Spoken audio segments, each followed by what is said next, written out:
Assalamualaikum warahmatullahi wabarakatuh. Halo sahabat Bawaslu dimanapun Anda berada, kembali lagi dalam podcast Bawaslu Kabupaten Tegal.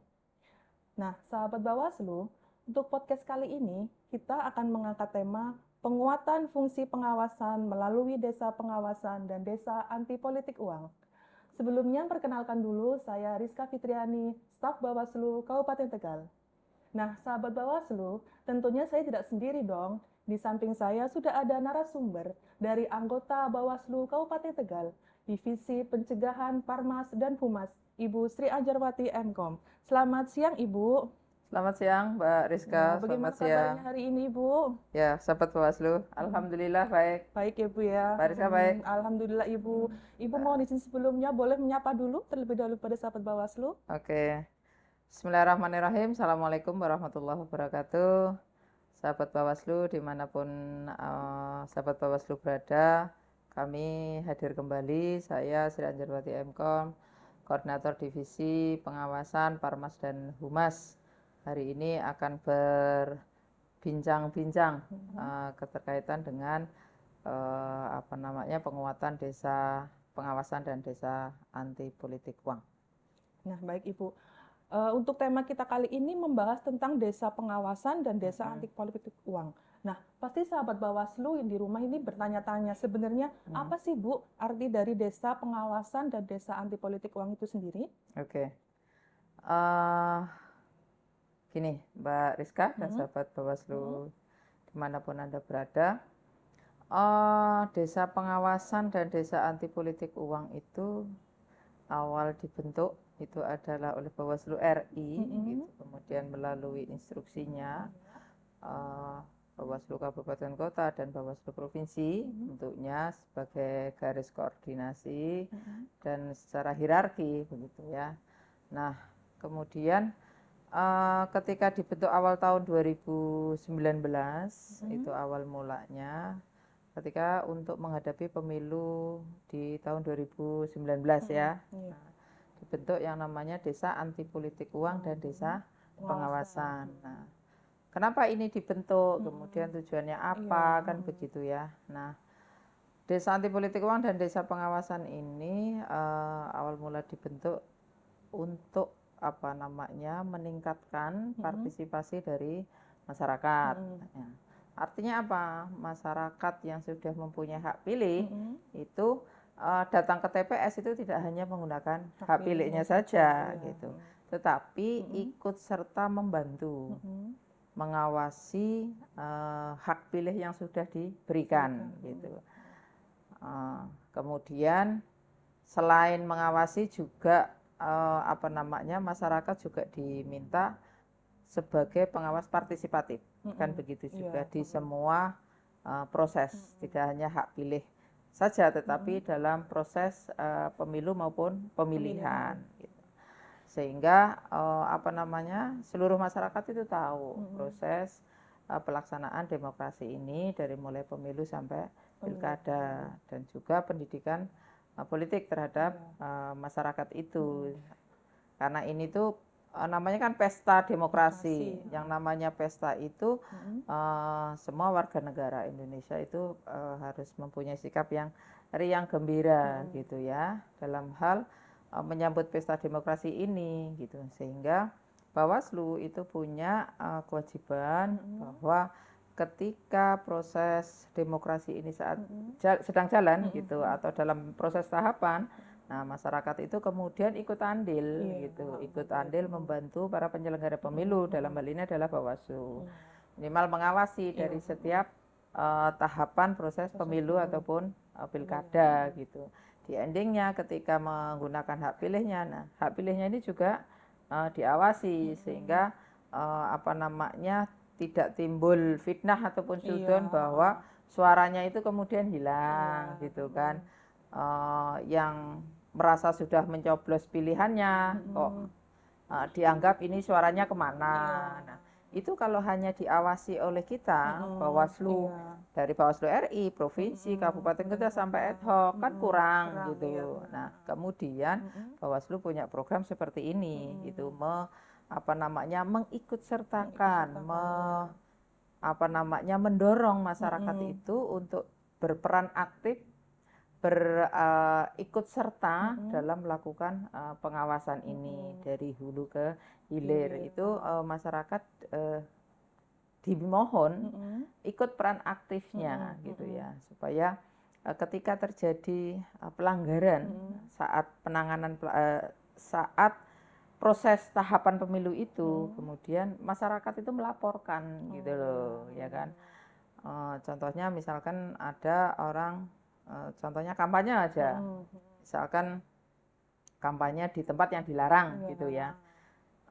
Kalau kemudian hanya diawasi oleh kita penyelenggara, kan betapa kurangnya tenaga kita, kan bisa kita hitung tenaga struktural di kita itu.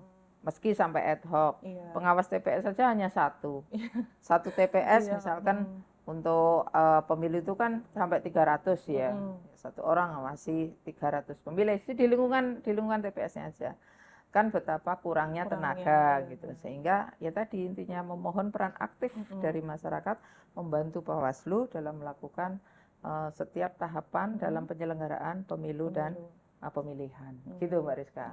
Iya, Bu. Nah, Ibu, di Kabupaten Tegal ini kan ada sekitar 287 desa ya, Bu ya. Nah, itu sudah berapa desa sih, Bu, yang dibentuk oleh Bawaslu Kabupaten Tegal sendiri? Sahabat Bawaslu supaya tahu, Kabupaten Tegal itu terdiri dari 18 kecamatan, 281 desa dan 6 kelurahan ya Mbak Rizka. Nah, yang sudah kita bentuk dari tahun 2019 sampai dengan tahun berapa ya kemarin? 2022. 2022 itu mudah-mudahan saya nggak salah data. Kalau salah nanti diingatkan ya Mbak Rizka. Sekitar ada 15 desa, baru 15 desa. Kenapa saya katakan baru? Kan dari 287 desa kelurahan ya. Kita kita baru 15 sampai dengan 22. Kenapa belum dilanjutkan? Karena kemarin itu kita memasuki tahapan pemilu serentak di 2024, pemilu dan pemilihan gitu ya. Nah, yang sudah terbentuk itu ada 15. 15 itu 10 sudah kita bentuk dan kita launching desa pengawasan. Yang 5 itu adalah sudah kita launching, kita bentuk, itu sebanyak 5. Dari jumlah 15 itu, kemudian ketika kita tidak melakukan pembentukan baru, maka kegiatan itu kita adakan yang namanya pembinaan. Nah, kenapa kita lakukan pembinaan? Dari 15 desa itu, baik itu desa anti politik uang atau biasa kita sebut adalah desa APU. A-nya itu anti, B-nya politik, U-nya itu uang ya. Kemudian 15 desa pengawasan gitu kan. Dari 15 desa yang sudah kita bentuk itu dari ujung selatan ya. Mudah-mudahan saya nggak lupa, nanti kalau lupa juga diingatkan ya, karena ada 10 desa pengawasan yang sudah kita bentuk. Itu yang pertama adalah dari ujung selatan itu Kecamatan Bojong itu Desa Bojong. Kemudian Desa Kalibakung. Kemudian Desa ini Kecamatan Baksiu mana ya Mbak Rizka? Saya lupa. Kalibakung, Bu. Kalibakung itu Bojong. Di bawahnya kan ada itu yang Kecamatan Lebaksiu, yang desanya siapa? Mas Wandi? Desa Kambangan. Nah, Desa Kambangan, kemudian desa ini yang Kecamatan Dukuhwaru, Salapura, Desa Kabunan, kemudian tengah ya, kemudian Adiwarna itu ada desa Pedagangan. Pagedangan, Bu. Pagedangan. Ya, saya suka bingung antara Pagedangan sama Pedagangan. Itu Pagedangan. Ya, Pagedangan. Kemudian belok ke sana itu ada desa Kecamatan Warurejo itu namanya Banjarturi, yang itu kita pakai untuk launching pertama kali ya. Banjarturi. Kalau nggak salah. Kemudian Keramat itu ada desa Kertayasa, ya kan? Itu yang saya ingat lagi atau seingat saya itu gitu ya. Kemudian ada lagi Desa Rajakwesi. Ya, benar, Desa Rajakwesi. Itu desa pengawasan. Ada lagi ya, itu udah 10 tadi saya nyebut. Sudah 10 ya. Nah, 10 desa pengawasan. Kemudian ada desa 5 desa anti politik uang. Itu salah satunya adalah di desa Bukateja. Nah, desa Bukateja itu juga pertama kali kita launching untuk desa anti politik uang karena punya sejarah bahwa di sana kepala desanya ketika pesta demokrasi di tingkat desa itu memang konon menurut ceritanya Pak Kades yang terpilih itu memang tidak menggunakan uang gitu ya. Dan itu kemudian juga sempat saya angkat untuk dijadikan tulisan yang sudah diterbitkan oleh Bawaslu Provinsi Jawa Tengah. Nama judul bukunya adalah Asa dari Desa. Desa Bukateja, kemudian desa turun ke bawah anti politik Tonggara. Kemudian desa Mindaka, kemudian desa Kertaharja, betul ya? Iya. Kertaharja, kemudian yang satunya lagi Dawuan apa ya Mbak? Iya benar. Ya desa Dawuan di Kecamatan Talang ya. Nah itu 15 desa yang kemudian kita jadikan percontohan lah bahasa gampangnya itu. Untuk desa anti politik uang dan 10 yang sudah saya sebutkan tadi. Itu selama berapa tahun itu ya kita bentuk? 2019 sampai dengan 2023 ya. Nah, 23 itu selain pembentukan yang sudah kita bentuk ini kita bina. Artinya apa? Tujuannya itu ya untuk merawat. Merawat bahwa Bawaslu itu sudah menanamkan seperti ini di tingkat Kabupaten Tegal, dalam hal ini adalah masuk ke desa-desa gitu. Nah, selain kita bentuk baru, yang sudah ada juga perlu kita rawatkan. Ada beberapa kali yang memang ketika tidak diberikan anggaran untuk membentuk lagi desa anti politik uang dan desa APU yang baru, maka kita kerjasama dengan pemerintah desa. Nah, ketika ada kegiatan di pemerintah desa, entah apapun itu kegiatannya kan banyak ya. Bisa itu melalui musrebang des gitu ya, atau pertemuan-pertemuan di desa lah, atau misalkan dengan PKK gitu kan. Kita bisa masuk ke sana ya, kita sebagai apa ya, anggap kita sebagai narasumber dari Bawaslu memberikan informasi tentang tentang demokrasi, tentang pemilu, tentang pemilihan, bahaya politik uang, partisipasi aktif dari masyarakat itu yang diperlukan gitu. Itu yang selama ini Bawaslu kerjakan. Ada pemilu nggak ada pemilu, kita selalu aktif kan, turun ke masyarakat gitu, sehingga mudah-mudahan tidak ada yang berstatement negatif bahwa Bawaslu kalau nggak ada pemilu mau ngapain gitu. Benar sekali, ya. Bu. Nah, ini segudang kegiatan dan hari ini podcast kita ini juga salah satu cara Bawaslu kemudian memanfaatkan nggak ada pemilu nih, ya sudah kita waktunya ini kita ketemu dengan masyarakat dengan cara podcast, kita ini kita siarkan di channel YouTube kita gitu ya, kita memberikan informasi kepada seluruh masyarakat khususnya yang ada di Kabupaten Tegal. Gitu Mbak Rizka. Ya. Baik Ibu, izin spill dulu waktu ada kegiatan desa anti politik uang dan desa APU ini, animo masyarakat di desa itu seperti apa Bu? Sangat antusias ya. Antusias. Saya masih ingat betul ya ketika launching di salah satu desa di Warurejo di Banjarturi itu kan luar biasa ya. Supporting dari desa itu ketika itu kan yang meluncing, saya masih ingat dulu dari Bawaslu Provinsi Jawa Tengah kan hadir kemudian meluncing, antusiasnya luar biasa. Selain memang sudah dianggarkan oleh Bawaslu dan itu kita kerjakan, tetapi tingkat partisipasi dari masyarakat untuk menyukseskan acara itu luar biasa. Ada yang menyuguhkan tari pembuka tari tradisionalnya sana. Kemudian di tengah-tengah itu juga ada waktu itu saya lupa, ada seni lah ya. Itu kan tidak tercover di kita tetapi tapi masyarakat di sana itu kemudian sangat excited lah bahasa sekarang ya, menyambut kegiatan ini gitu. Begitu senangnya. Nah, karena sudah disambut positif, akhirnya kan Bawaslu semangat. Ternyata kan begitu ya. Oh ternyata ketika Bawaslu hadir menyampaikan apa maksud dan tujuan, ternyata animo masyarakat juga tidak tidak apatis gitu loh. Halah apa gitu, ternyata enggak. Ketika saya mulai komunikasi dengan kepala desanya gitu, sampai kemudian dengan Pak Camatnya, dengan Pak Kapolseknya, saya masih ingat betul, itu kemudian disanggup, iya Ibu kita ini, dan real kan ketika itu. Saya yakin masyarakat Banjarturi juga masih ingat memorinya keterkaitan dengan itu gitu. Terus di sana juga ada secara simbolis kita Bawaslu meletakkan sebuah tiang gitu loh tiang yang di situ, dan sekarang pun saya masih ada, Bu? masih. Karena kebetulan di kecamatan saya, kalau saya mondar-mandir ke daerah itu, saya suka ngelirik.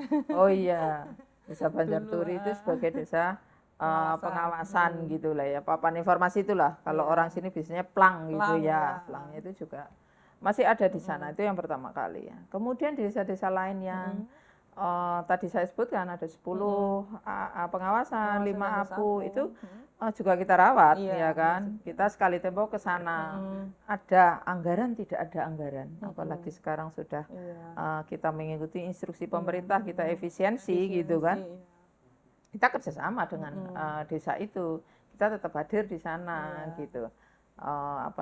Bahasanya ya namanya kerjasama lah. Di sana ada kegiatan, kemudian Bawaslu hadir memberikan informasi lah, bahasanya saya berbagi informasi dengan desa-desa tadi gitu Mbak Rizka. Iya, baik Bu, tadi kan disebutkan bahwa mulai dibentuknya Desa Pengawasan dan Desa APU itu mulai tahun 2019 ya, sampai 2023. Nah, kemarin kan kita momen pemilu dan pilkada nih Bu. Nah, kira-kira dari kegiatan kita ini berfungsi nggak Bu? Ketika kita mensosialisasikan tentang pengawasan pemilu itu ada semacam laporan nggak, atau ada kejadian apa di masyarakat gitu Bu, di desa? Oke, kalau dari kegiatan desa pengawasan, desa APU yang sudah kita lakukan, kalau ditanya saya sendiri yang jawab, apakah ada pengaruhnya dengan desa? Ya ada. Yang jelas ada gitu ya. Gimana orang yang nggak ngerti kemudian yang namanya pelanggaran pemilu, itu akhirnya tahu. Contoh simpel aja. Biasanya ada peserta pemilu itu kan partai politik. Iya, partai di dalamnya partai politik itu kan ada isinya, ada caleg dan sebagainya, kan itu pemilu. Kemudian sama peserta pemilihan itu kan juga calon kan. Nah, di dalamnya itu kan juga ada tim kampanye, bla bla bla. Masyarakat yang tadinya tidak tahu bahwa yang namanya kampanye itu yang dilarang salah satunya adalah di tempat ibadah. Itu contoh simpel aja. Contoh simpel di tempat ibadah. Contohnya musola. Musola itu dianggap kan mungkin tempat strategis ya, orang berkumpul gitu ya, melakukan mengadakan kegiatan keagamaan misalkan ya. Nah, itu kemudian didatangi ini oleh salah satu peserta pemilu tadi. Yang awalnya masyarakat itu tidak tahu, akhirnya tahu. Jadi tahu Kemudian menginformasikan kan. Kayak kok anak wong kampanye nang musola ya, gitu loh. Benar. Kayak kok anak caleg sing neng kampanye musola jare ora oleh kan begitu toh. Nah dari informasi yang sedikit itu, kemudian kita sebagai pengawas ini, jajaran kita di tingkat eksternal, kemudian kan menelusuri apa benar di sana ada peserta pemilu melakukan kampanye di tempat yang dilarang. Yang dilarang ini, yang larang bukan Banjar, bukan tetapi yang larang ini adalah aturan yang dibuat oleh negara kan begitu. Oh iya ada. Nah ketika ada itu kemudian pengawas apa? Kan memberikan peringatan ya. Jangan melakukan kampanye di tempat yang dilarang. Ini salah satunya adalah tempat ibadah misalkan itu. Itu bermanfaat. Masyarakat yang tadinya tidak tahu jadi tahu ya. Tempat ibadah. Yang kedua di tempat pendidikan, ya kan. Apalagi kalau sudah pemilihan, tempat strategis banget, tempat ibadah, tempat pendidikan gitu-gitu ya. Nah, dari hal yang seperti itu yang masyarakat tadinya tidak tahu karena kita kemudian sering turun ke bawah, sering bertemu masyarakat di desa gitu ya, sering ketemu masyarakat di tempat-tempat strategis kalau saya bilang, yang tadinya tidak tahu menjadi tahu. Iya. Nah, sehingga kalau ditanya apakah ada gunanya itu, apakah ada manfaatnya kegiatan kita pembentukan pembinaan desa pengawasan APU itu, kalau saya bilang sangat membantu kita sangat ya, membantu kita gitu pengawas kita hanya ya, beberapa, sehingga sedangkan yang kalau yang kita diawasi ngandalin harus banyak. ya tuh, ngandalin tenaganya kita, Iya. hitung aja ini Bawaslu Kap Tegal. Iya. Ini kantor kita punya berapa nih? Dari mulai pimpinan sampai semuanya. Berapa? 17? Iya, 17. Panwas desa itu berapa? Panwas kecamatan. Panwas kecamatan itu panwasnya ada 3 dan strukturnya itu jumlahnya berapa? 54. Ya, 54 ditambah kita 17. Tadi ya 17, sekitar berapa itu? 67-an lah, ditambah desa-desa, satu desa. Pengawasnya satu ya kan. Kemudian satu TPS, satu TOP, ya kan, yang diawasi pemilih kita itu sekitar 1,2 juta sekian, ya kan, pemilih kita. Jumlah penduduk itu sudah 1,6-an lah untuk di Kabupaten Legak. Betapa kurangnya tenaga ini. Nah, sehingga dengan kegiatan yang kita buat atas instruksi dari pimpinan kita, Bawaslu RI dan Bawaslu Provinsi, ini sangat bermanfaat, ngefek sangat menurut saya. Menurut saya itu ngefek sekali. Ya contoh simpel aja, kalau saya di desa gitu, Bu misalkan, ada yang kenal, itu jare, gitu. Di sana itu katanya nggak boleh, gitu. Tapi kok gitu, itu sering. Contoh yang kecil saja, orang masang APK, alat peraga kampanye, itu janji srok lah bahasanya. Nah, ternyata tempat itu dilarang atau sebenarnya itu tempat kosong, tetapi tanpa izin, iya kan? Yang tadinya orang nggak ngerti bahwa itu harus ada izinnya, bahwa orang itu tidak boleh melakukan atau penempelan APK sembarangan, jadi ngerti. Iya. Gitu loh. Oh iya. Ya, itu dari contoh yang simpel aja, gitu loh.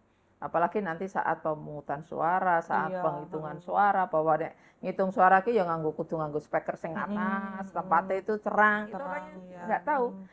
Karena kemudian kita hadir melakukan seperti itu, jadi ngerti. Jadi kalau ditanya efek apa enggak, sangat ngefek, sangat ngefek sekali gitu Mbak Rizka. Iya, baik Ibu. Ini kan di tahun 2025 ini kan kebetulan kemarin habis pemilu sama pemilihan Ibu ya, apalagi sekarang pemerintah sedang mengadakan efisiensi. Nah, kira-kira nih Bawaslu untuk tahun ini diadakan lagi nggak tuh Bu pembentukan desa pengawasan dan desa APU itu Bu? Ya, nah kalau untuk desa pembentukan ya, kalau pembentukan itu kan pasti sekecil apapun kan kita membutuhkan yang namanya anggaran.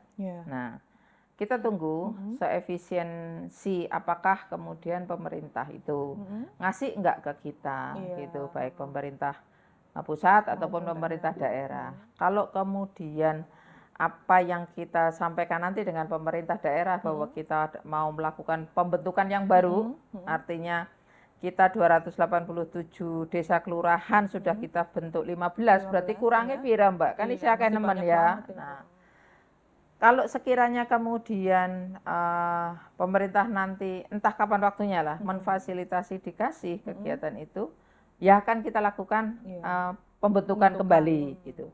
Tetapi kalau kemudian tidak karena bahasanya untuk efisiensi dulu, untuk menurut pemerintah ada yang lebih utama untuk pemerintah lakukan, ya kita mungkin nanti akan melakukan yang namanya pembinaan. Kita akan ngomong matur dengan yang namanya pemerintah desa yang sudah kita bentuk tadi gitu ya. Kita melakukan kerjasama dengan desa, kemudian kita ngomong bahwa ketika ada kegiatan di desa, mohon untuk diinformasikan ke kita gitu ya. Kita kan hidup sebagai makhluk sosial, di desa itu pasti ketemu orang, nggak harus normatif dari desa bersurat, enggak ya kan. Kan kita bisa kemudian saling ketemu secara non formal lah bahasa saya. ketemu, kalau ada kegiatan di desa itu maka kita akan hadir memberikan informasi kepada masyarakat dalam kegiatan desa itu. Gitu Mbak Rizka. Jadi ada anggaran, kalau ada anggaran kita bentuk lagi, kalau tidak ada ya kita tunggu ya kan kita, tapi kita nggak berdiam diri. Langgaran ya enggak, kita tetap melakukan aktivitas apa yang sudah tadi terbentuk. Itu kan juga kita membutuhkan anggaran yang gede kan dalam pembentukan itu. Nah, itu kita rawat. Kita rawat. Nanti yang sudah ada kita rawat, mereka biar getok tular gitu kan. Desa itu kan nggak desa sendirian, kanan kirinya kan juga desa ya kan. Mereka bisa getok tular ataupun memberikan sharing informasi apa yang sudah nanti kita sampaikan. Gitu Mbak Rizka. Baik Ibu, ini untuk yang terakhir nih, bisa disampaikan closing statement Ibu pada sahabat Bawaslu? Oh sudah ya ini ya. Baik sahabat Bawaslu, ini kita sudah ngobrol ya, panjang kali lebar. Mungkin sudah setengah jam lebih. Iya. Hampir setengah jam ini. Kami berharap sahabat Bawaslu dimanapun Anda berada tidak bosan dengan kegiatan yang diadakan oleh Bawaslu, karena ini adalah tugas kita. Tugas pokok fungsi kita adalah ketika ada pemilu ataupun tidak ada pemilu, selalu hadir di masyarakat, memberikan informasi-informasi terkini terkaitan dengan penyelenggaraan pemilu ataupun pilkada. Nah, untuk sahabat Bawaslu selalu sehat di sana, kemudian selalu bantu Bawaslu dalam melakukan semua kegiatan. Kalau kemudian ini nanti ada di medsos kita, ya jangan lupa like, share, and subscribe untuk kegiatan Bawaslu Kabupaten Tegal. Mungkin itu Mbak Rizka. Baik Ibu, terima kasih Ibu atas waktunya Ibu. Ya, semoga sehat selalu ya Bu ya. Iya. Baik sahabat Bawaslu dimanapun Anda berada, demikianlah acara podcast kita pada kali ini. Saya dan tim mohon izin undur diri, mohon maaf apabila banyak kesalahan. Akhir kata, wassalamualaikum warahmatullahi wabarakatuh.